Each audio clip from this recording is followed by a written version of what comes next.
a nivel nacional el segundo Congreso de Investigadores e Investigadoras contra la Crisis Climática. El primer congreso nosotros lo realizamos en el año del 2022, en mayo específicamente, en La Casona. Ese duró 4 días, justamente en Caracas. Esta vez lo iniciamos en Mérida, capítulo Mérida, congregando los ocho estados. Luego el día miércoles lo instalamos en Anzoátegui con 8 estados más y cerramos del día viernes a domingo en Caracas con los 8 estados restantes. Es importante destacar que durante este congreso hubo un mes de inscripción a través de la página del Ministerio de Ecosocialismo, donde se registraron más de 838 participantes para activarse con distintas propuestas en el Congreso. De esas 838 personas se presentaron, se cargaron digitalmente más de 200 trabajos a ser presentados en todos estos estados durante todos estos días. Y contamos con una participación de más de 10.000 personas en las distintas plataformas y de manera presencial. 4.237 personas de manera presencial y más de 6.000 personas de manera activa conectadas en las distintas redes sociales, participando, haciendo preguntas y respuestas. O sea, en total creo que hemos presenciado una semana de mucho trabajo activo. Uno puede decir, bueno, movimos 10.000 personas o moviste 4.000, pero mover esa cantidad de personas específicamente para zonas de trabajo, sentadas, escuchando presentaciones y aportando para hacer una agenda de acción concreta, para continuar fortaleciendo la agenda de acción concreta en contra de la crisis climática, creo que es un congreso que ha tenido un gran éxito en su segunda edición.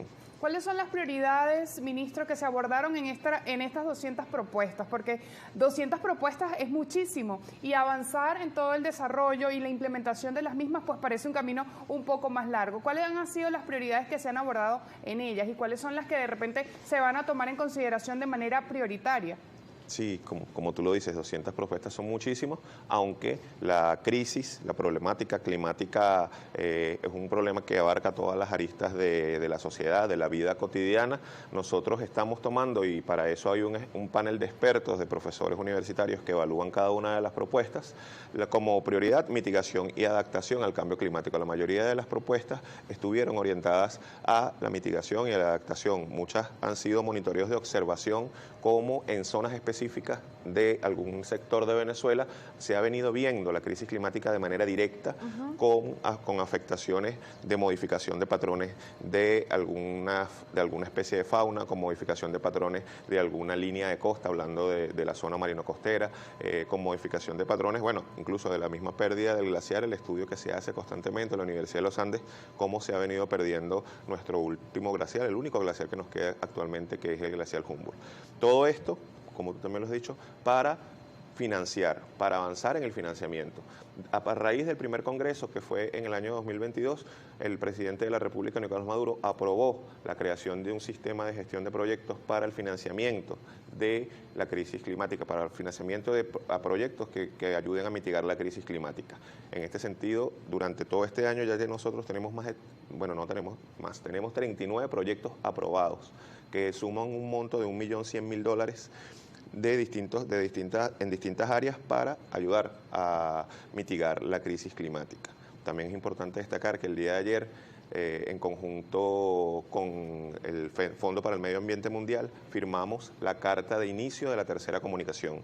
La tercera comunicación es nuestro reporte formal al mundo, a la Comisión Marco de Naciones Unidas contra Cambio Climático, de cuáles son los aportes de Venezuela en concreto en contra de la lucha contra la crisis climática y cómo estamos haciendo, cuánto emitimos de gases de efecto invernadero, cuáles son nuestras principales políticas de mitigación y adaptación, cómo estamos trabajando con la juventud, cómo estamos trabajando con el género, cómo estamos trabajando con los distintos sectores de la sociedad en pro de frenar o combatir el cambio climático. La primera comunicación se entregó en el año 2005, la segunda comunicación en el año 2017, vamos a comenzar la tercera comunicación ahorita. Hemos recibido un financiamiento de $680.000, es lo que va a salir la construcción de la tercera comunicación. Esto es una gran convocatoria al país, una gran convocatoria a las distintas universidades del país a que nos ayuden con los principales técnicos y científicos que están en ellas a construir un documento sólido, robusto, que le permita decirle Venezuela al mundo cómo está en materia de crisis climática o de cambio climático. Nos corresponde hacer la pausa de la hora. Ministro, al regreso quisiera que abordáramos los retos a corto plazo que se enfrentan desde el territorio venezolano y también hablar de la preocupación de algunos sectores de la sociedad, de algunas ONGs que se enfocan en el tema de la construcción en parques nacionales, de las infraestructuras que se estarían haciendo, por ejemplo, en el caso de La Tortuga específicamente, también en el